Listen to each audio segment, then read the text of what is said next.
কিছুদিন পূর্বে এক বক্তার মুখে শুনেছিলাম মৃত্যুর পর আপন ভাই বোনের নাকি আর কোনোদিন দেখা হবে না।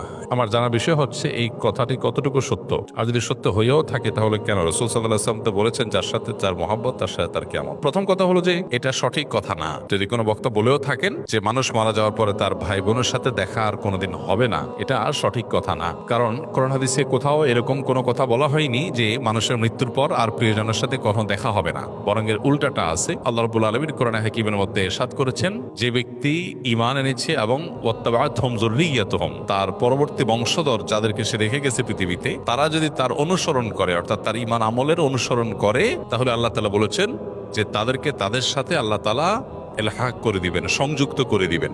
অতএব এই আয়াত বরং পরিষ্কার বলছে যে কোনো মানুষের মৃত্যুর পর তার আত্মীয় স্বজন বা যাদেরকে তিনি রেখে মৃত্যুবরণ করলেন, সে মানুষগুলো প্রিয়জনরা যদি তার আদর্শ অনুসরণ করে, অর্থাৎ ঈমান আমলের চর্চার মধ্যে থাকে, তাহলে তাদের সাথে কিয়ামতে বা আখিরাতে আল্লাহ রাব্বুল আলামিন তাদের সাথে সাক্ষাৎ এবং একসাথে থাকার সুযোগ আল্লাহ তাআলা দান করবেন। এটা এখান থেকে পরিষ্কারভাবে বোঝা যায়।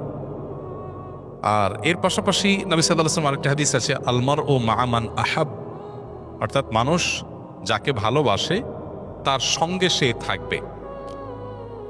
সেটার একটা অর্থ হতে পারে যে একজন মানুষ যখন জাহান্নামী কোনো মানুষকে ভালোবাসবে, আপনি কার ফ্যান, কার ফলোয়ার, কাকে ভালোবাসেন, কাকে অনুসরণ করেন, এটার উপর নির্ভর করে আপনার গন্তব্য।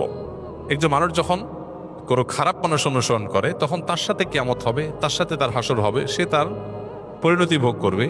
আর কেউ যখন কোনো জান্নাতি মানুষকে ভালোবাসে, জান্নাতি মানুষ অনুসরণ করে, তখন সে তার সাথে জান্নাতে থাকার সুযোগ লাভ করবে। এখান থেকে পরিষ্কারভাবে বোঝা যায় যে কোনো বক্তা যদি এরকম কথা বলেও থাকেন তাহলে এটা সঠিক না। তবে হ্যাঁ, কিয়ামতের পর একজন মানুষ তার প্রিয়জনের সাথে তার সাক্ষাতের সুযোগ হবে না, বা গন্তব্য পৃথক হবে, যখন একজন জান্নাতি হবে আরেকজন জাহান্নামী হবে।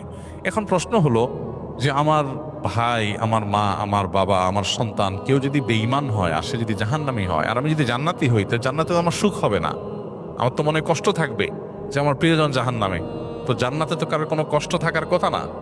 জান্নাত আজা কে আজারে নাবাসত কাছে রাবা কাছে কারে নাবাসত, ফার্সিতে একটা কবিতা আছে, জান্নাত সেই জায়গা যেখানে কোনো কষ্ট থাকবে না। তো আমার প্রিয়জন যদি জাহান্নামে যায়, আমি যত জান্নাতে যাই আমি তো সুখ পাবো না, তাহলে আল্লাহ তাআলা আমাকে কিভাবে সুখী করবেন? উত্তর হলো, আল্লাহ রাব্বুল আলামিন আমাদেরকে জান্নাতে যখন নিবেন, বা আখিরাতের মারহালা বা স্তরগুলো যখন, লেয়ারগুলো যখন আমরা পার হব, আমরা দুনিয়ার মতো করে সেগুলোকে চিন্তা করি। সাধারণত এখানে যেরকম আমরা একে অন্যকে ফিল করি, মিস করি, আল্লাহ তাআলা সেখানকার পরিবেশ পরিস্থিতি, আমাদের মানসিক অবস্থা, সব কিছুকে আখিরাতের জন্য অনুকূল করে দিবেন। আপনার প্রোফাইল থেকে যদি আল্লাহ তাআলা তাদেরকে ডিলিট করে দেন, আপনার মেমোরি থেকে আল্লাহ তাআলা তাদের দূর করে দেন, যে আপনার আত্মীয় স্বজনের মধ্যে যারা জাহান্নামে গেছে, তাহলে আপনি কি তাদের কষ্ট অনুভব করবেন? আপনার অন্য সব কিছু ঠিক আছে, শুধু ওইটুকু আল্লাহর মেমোরি থেকে আপনার ডিলিট করে দিয়েছেন, তাহলে আপনি কিভাবে কষ্ট পাবেন? আজকাল অনেক কিছু বোঝা আমাদের জন্য সহজ হয়ে গেছে। দেখুন, যখন তথ্য প্রযুক্তি, জ্ঞান বিজ্ঞানের এই প্রসার ঘটে নাই, তখন কোরআন এবং হাদিসের এই আয়াতগুলো, এই নির্দেশগুলো, এগুলো বোঝাটা অনেক কঠিন ছিল। কিন্তু সাহাবা ইকরাম অকপটে বিশ্বাস করেছেন, তাদের বিবেক বুদ্ধিতে ধরুক বা না ধরুক, আজকে আমরা দেখতে পাচ্ছি দারুণ লজিক সেখানে আছে, যথেষ্ট যৌক্তিক গ্রাউন্ড আছে। আজকে 2025-এর পৃথিবীতে আল্লাহর দ্বীনের অনেক বিষয়, কোরআন এবং হাদিসের অনেক বিষয়, আখিরাতের অনেক বিষয় হয়তো আমরা বুঝে আসছে না। হয়তো সেটা 500 বছরের পরের পৃথিবীতে এমন সব আবিষ্কার মানুষ হাজির করবে যেগুলো আমাদেরকে সেসব বিষয়গুলো বুঝতে সাহায্য করবে। তো যে ব্যক্তি নিজের বিবেক বুদ্ধি এবং সমকালীন লজিকের ভিত্তিতে দ্বীনকে বুঝতে চায়, সে গোমরাহ হবে। এটা তার গোমরাহির আলামত।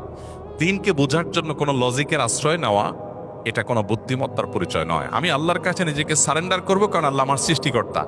আমি যদি আল্লাহর সব কথার লজিক ধরে ফেলতে পারি, তাহলে আল্লাহ কিসের আল্লাহ হলেন? নাউজুবিল্লাহ। আল্লামা ইকবাল বলেছিলেন, জু সমঝ মে আ গই ও ফির খোদা কিউ কর হুয়া। যাকে আপনি বুঝে ফেলেছেন, রপ্ত করে ফেলেছেন, তার সমস্ত নির্দেশের যৌক্তিকতা, যথার্থতা, তার নিষিদ্ধের যৌক্তিকতা, যথার্থতা যদি আপনি ধরেই ফেলেন, তাহলে তিনি আর আল্লাহ হলেন কি? আল্লাহ তো তিনি যার সব আদেশের যৌক্তিকতা আপনার মাথায় ধরবে না। তিনি তো অসীম। আপনি যদি তার সব কিছুকে রপ্ত করে ফেলতে পারেন, তাহলে তিনি সীমিত হয়ে গেলেন। আপনার বুঝে আসছে না, এরকম অনেক বিষয় থাকবে, সেটা স্বাভাবিক। আপনি যার অধীনে চাকরি করেন, আপনার মালিক, কোনো অফিসে আপনি কাজ করেন, কোনো কোম্পানিতে কাজ করেন, আপনার মালিক আপনাকে অনেক কথা বলে যে কথার যৌক্তিক গ্রাউন্ড আপনি জানেন না। আপনাকে বলছে তুমি এই কাজটা করো, কেন করতে বলছে আপনি জানেন না। আপনার কাছে এর বাহ্যিক কোনো লজিক্যাল কারণ নাই, কিন্তু আপনি জানেন তিনি যেহেতু আমার মালিক, তিনি যেহেতু আমার চাইতে অনেক বেশি বোঝেন, অতএব নিশ্চয়ই তার কাছে কোনো গ্রাউন্ড আছে। বিধায় আমি তার অধীনস্থ হিসেবে শুধু দায়িত্ব পালন করি, হয়তো আমার বুঝে আসবে পরে। একজন গাড়ি চালক, একজন পিয়ন, তাকে বলা হলো যে ফাইলটা তুমি অমুক জায়গায় দিয়ে আসো, আবার নিয়ে আসো, আবার দিয়ে আসো, আবার নিয়ে আসো। তার কাছে মনে হতে পারে এটা তো অনর্থক কাজ, কেন দিয়ে আসছি, কেন নিয়ে আসছি, এর দ্বারা লাভ কি? অনেক সময় দেখবেন অনেক কোম্পানিতে, কোম্পানির নিচের দিকে যে সমস্ত চেয়ারগুলোতে অথবা সাধারণ যে সমস্ত দায়িত্বগুলো আছে সেগুলো যারা পালন করে, তারা সাধারণত বসদের সমালোচনা করে, অহেতুক কাজ। সে বুঝে না কেন তার বস এগুলো বলেছে। বসের সব কিছু যদি তুমি বুঝে যাও তো তুমিই তো বস হয়ে যাবা। তোমার আর মালিকের মধ্যে পার্থক্যটা কি? যে তার সব কথার রহস্য তুমি বুঝবা না, তার যোগ বিয়োগ সব তোমার মাথায় ঢুকবে না, এটাই স্বাভাবিক। তাহলে আল্লাহ তাআলার সব যোগ বিয়োগ, আল্লাহর সব আদেশ নিষেধের যৌক্তিকতা তোমার কেন বুঝতে হবে? এটাই হলো সবচেয়ে বড় বিভ্রান্তি, এটাই হলো সবচেয়ে বড় ইললজিক্যাল, সবচেয়ে অযৌক্তিক কাজ, যে আল্লাহর সব আদেশ নিষেধের যথার্থতা আমার বুঝতে হবে। এই চেষ্টা করাটাই একটা হাস্যকর চেষ্টা। মানুষ হয়ে যদি আমার চাইতে অনেক দূরে থাকা, অনেক উপরে থাকা মানুষের আদেশ নিষেধের যৌক্তিকতা আমি না বুঝি, তাহলে সৃষ্টি হয়ে স্রষ্টার সমস্ত আদেশ নিষেধের যৌক্তিকতা আমার বুঝতে হবে, এটা মোটেও যৌক্তিক কোনো বিষয় নয়।